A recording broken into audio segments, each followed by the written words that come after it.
let's go to the All-Star rosters because the selections or the rosters were named. It was once again it's weighted via fan vote, media, player, and coach vote. Very important because we'll get into that in a second. But anyhow, the starters. So the starters that were named was about a week ago, I think, a couple days prior. For the Eastern Conference starters, Giannis Antetokounmpo, Kevin Durant, Jason Tatum, Donovan Mitchell, Kyrie Irving. Which, once again, that would be interesting too if he doesn't get traded. Regardless, it'd be interesting because if he gets traded to the West, he's a starter.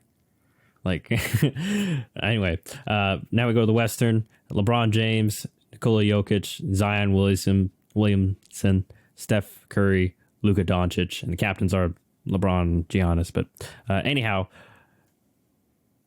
was it yesterday? The full reserves were revealed. So for the East, it's Bam Adebayo, Jaylen Brown, DeMar DeRozan, Joel Embiid, Tyrese Halliburton, Drew Holiday, and Julius Randle. And then for the West, it's Paul George, Shai Gilgeous-Alexander, Jaren Jackson Jr., Damian Lillard, Lauri Markkanen, John Morant, and Domantas Sabonis. So, John, I guess we'll just start off with the snubs. Like, is there anyone that popped in your head to go, like, why wasn't this guy in? Well, my immediate reaction was kind of confusion at certain players, but then... Yeah, actually, let's start there. With what players made you go, that kind of got you thinking that way? I mean, the names that immediately kind of jump off the list are, which I want to clarify after too, because I once you look into them, I understand it. But like Jaren Jackson Jr., Lauri Markkanen, Julius Randle, Domantas Sabonis, those kind of four, maybe not as much Sabonis because he's made the All-Star game before.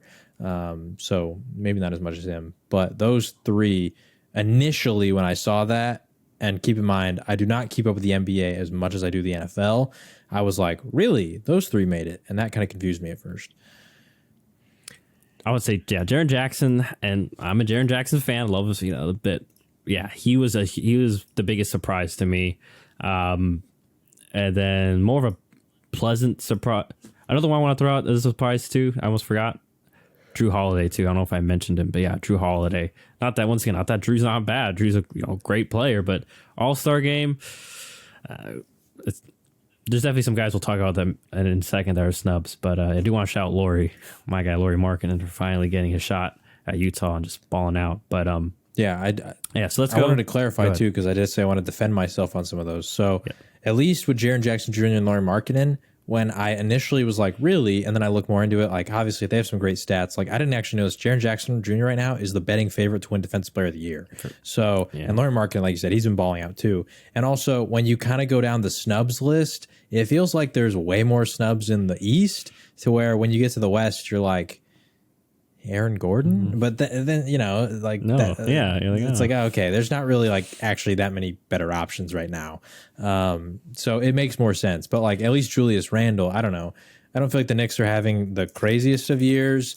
But they're just kind of mediocre. Seventh in the East, and 28 and 25. Yeah, and like Julius Randle has really good stats, 25, 10, 4. So I'm not like saying that he's doing bad or anything, but I don't know.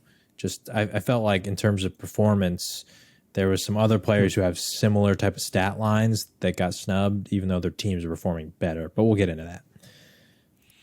Yeah, we're going to mention guys who were surprised about Drew. I thought maybe Drew was surprised, but why am I blanking on? I agree with Drew, by the way. Name? I forgot to say that. Thought it was weird. Pulling up. Why can't I bring up the point guard they just signed? The Knicks. Jalen Brunson. I'm sorry. And once again, maybe that's why he didn't make the All-Star game because he's still not a household name per se. I know he plays in New York, but right now the Knicks still are kind of irrelevant. They're not really drawing many casuals' eyes. And I'll admit, in terms of the regular season, pretty much casual here. But yeah, Jalen Brunson was one where I thought he would get in over Drew Holiday. I'm trying to think of another. Obviously, Kyrie got in. Were there any other guys? You can go ahead and list them on the East. I was kind of surprised, and this just might be because he's sort of like But I actually wasn't even going to mention Trae Young, but this was kind of just because he's like kind of a perennial all-star, and I think it might be related to how many games he's played. But James Harden, he's only played 30-something games this year, so that might be why, because he doesn't technically qualify for certain point totals or certain stat categories. Like he's averaging 11 assists per game, which would be the most in the entire league, but I don't know if he qualifies for that, like being the top of the league because of the games he's played. So I don't know. I guess that was the big one that really surprised me, is James Harden not being there, because also like the 76ers are having a really solid year too. And stats wise, he's averaging 21 points, 11 assists, and 6 rebounds. Like it's pretty great. You know, the only other guys who have pulled off stat lines like that are Magic Johnson, Oscar Robertson, and Russell Westbrook. Like he's having a pretty historic year. Yeah, he's having, like, this is what we kind of expected. Obviously not in terms of scoring, but expected out of Harden when he came to the 76ers, was to kind of be the co-star with Embiid. And I was surprised. A lot of people were surprised. Embiid took to Twitter, obviously, as we all know he does. And even Harden made a post on his story. Yeah, all it said was the disrespect. But the interesting part, obviously, he felt the snub. Is that, like, because obviously, correct me if I'm wrong, don't they do like position locks? So like there's a certain number of guards, forwards, and centers, right? Or is that wrong? I think they just do guards in front court now. That's what it's looking like, how they're sectioning it off. Okay, so then like based on these reserves, the guys that he would have to bump would be Tyrese Halliburton, which personally I would put Tyrese over James Harden. I'm a big Tyrese Halliburton believer. Drew Holiday. Now, I could see James Harden over Drew Holiday. Sorry, Drew. Yeah, sorry, Drew. I actually really like Drew. I think that he's actually super underrated defensively. That's what I said. It's just, but like obviously, all-star, not Donovan Mitchell, not Kyrie. I don't know I assume Tatum was a forward.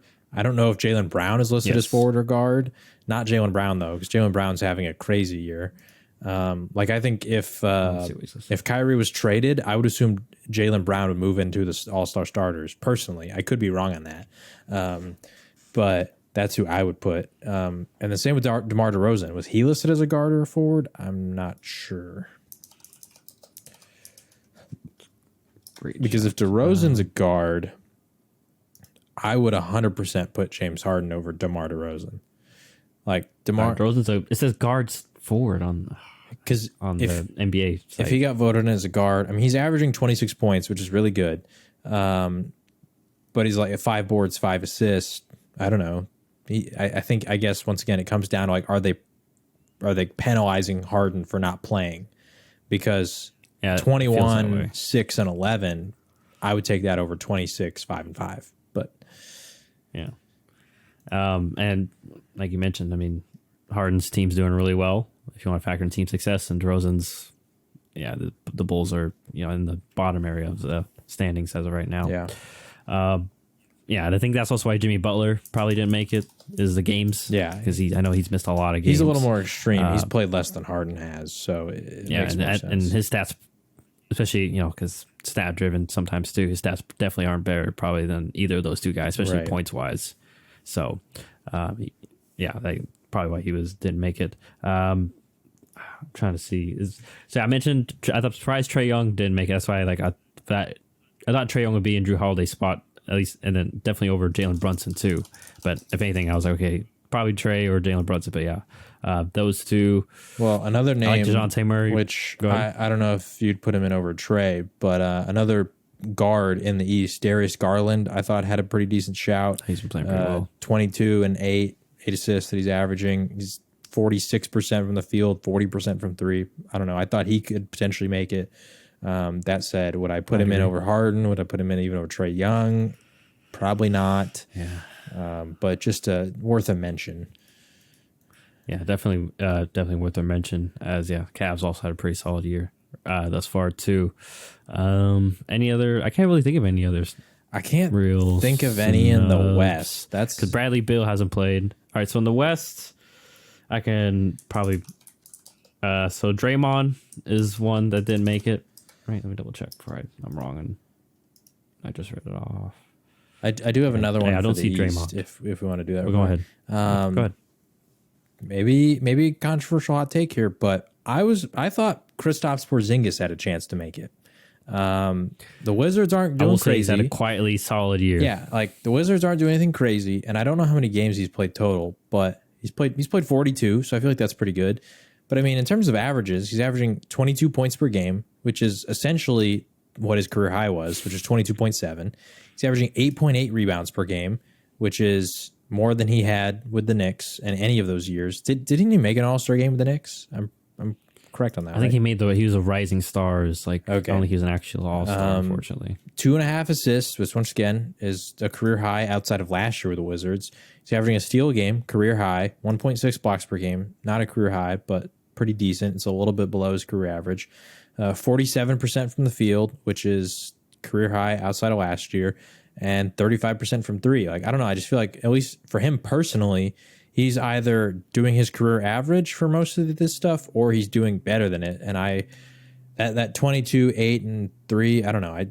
Almost 2 blocks a game. I thought he had a pretty decent shot. Now, once again, it just goes to show, like, well, who are you going to put him over? Are we putting him over, Adebayo?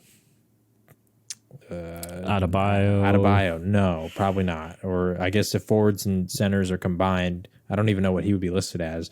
He's not going to go in over Tatum. He's not going to go in over Embiid. So it's like, all right, are we putting him in over Julius Randle? That's kind of the conversation you get to. And I don't know, Randle's averaging 25 and 10, so that comes tough. But I did think that Kristaps Porzingis had a chance. Yeah, I wouldn't have been upset if he made it. But that's actually a really great shout because, like I said, there are multiple times this year I go box score looking, or maybe I'll watch a highlight of a game, and I've noticed that Porzingis has been quietly, like you said, had a really good year. Unfortunate that Bradley Beal's kind of been in and out, and they're still figuring out things with Kuzma, but future's a little bright there, potentially in Washington. I was, in regards to the West, though, I mentioned Draymond in the front court. Obviously, Anthony Davis, some people felt, but I think Anthony Davis fell into the category of you didn't play enough games, to get in, because he was going off on a tear there for a hot minute. And for some reason, Andrew Wiggins was up there in votes too, but I'm fine with him not making it. And then guard wise, De'Aaron Fox was a big one. Some people felt that snub. Anthony Edwards was also a widely talked about one. That was the one I was going to mention. And those two guys, I definitely. I'm trying to think over. As I say, like over Jaren Jackson, but once again, new to the front court. Those two guys were hot topics, especially in regards to snubs on the West. Like I mentioned, I'd probably take out Jaren Jackson. I won't be sorry. I honestly thought Draymond would be in Jaren Jackson's spot if we're just taking out positional guys. That's who I would probably swap out if I could. Shai Gilgeous had a really good year, so I'm not going to take him out. We'll talk about MVPs in a second. Spoiler, I think he's kind of in that conversation. He's averaging almost 31 points a game. Yeah, and he's making it tough for the Thunder to tank people. Like the Thunder, let me double check. I think they're still in the playoff conversation. Okay, they fell out, but the West is so tight. Like they're technically 13th in the West, but they're they're really 1 game out of the play-in. I'm not sure how tiebreakers work, but 2 games from actually being in the play-in. So, I wouldn't take him out for anybody guard-wise. And Dame's been especially last month, been playing really well too, Damian Lillard. And this is the kind of grandfather in effect, as you know, where like once you're kind of already a perennial all-star for a couple of years, you kind of just get voted in anyway, as long as you have a solid season. A little surprised at Domantas Sabonis winning, just because we mentioned kind of it's like how you said with Julius Randle, like not like super amazing stats, but maybe the fact that Jokic has put up, and we've seen guys like Jokic and Harden and Westbrook put up those ridiculous triple-double S numbers that Sabonis just seems lesser than. But yeah, that's. Is there anyone that you would maybe take out, replace, or anyone snub you want to fight for? No, not really. I don't know. I feel like the only one that I would really die on a hill for would have been Harden, because of the fact that he's averaging 22 and 11. Like, that's just kind of crazy to me. But it's tough for me to fight for it because I understand the games thing, like if that's why they're holding him out. So like if I would putting him over somebody, I'd take Drew out. I mean, obviously Harden doesn't have the impact Drew does defensively, but he's averaging more points, basically actually more rebounds, more assists. He's got better shooting percentages. So in terms of like all the box score stats, he covers that. It's just, once again, the games played. So I don't know. If it was up to me, I would put Harden over Drew Holiday. That's probably the only major shift I would do. But other than that, I think, and also DeMar DeRozan's tough too. If I knew he was a guard, this would make things a little easier, because I'd put, if he's a guard, I would take out Drew Holiday and DeMar DeRozan, and I'd put in Harden and Trae Young, personally. But if DeMar DeRozan's a forward, I'd leave him in there and just take out Drew for Harden. Yeah. Only thing I don't have anything else. Only thing I want to kind of note, which I mentioned in our group chat, it's kind of weird how Jaren Jackson Jr. got in. I'm not trying to take anything from him. He is rightfully so in the Defensive Player of the Year conversation and front running it. Great player, but he didn't. So let me put it this way: he didn't. I think they said, I read a tweet. I'm trying to find that tweet. But anyway, in regards to the voting results, he was not in the top 10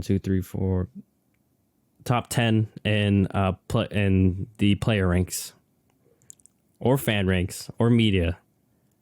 So I'm guessing the coaching, I would like to see like the coach votes, I guess, percentage, because a lot of the guys had better numbers in regards to those other three categories than him, because obviously they were all ahead of him, and he literally was last in all those. So, I think in one category, I think it was the media vote, he literally got 0. So he's technically tied for 10th, even though everyone else that got zero. So just one interesting conspiracy theory I just want to throw out there, because that was weird. Like I said, just an odd selection. Not that, he doesn't deserve it, but just like we said, a little bit of a surprise. But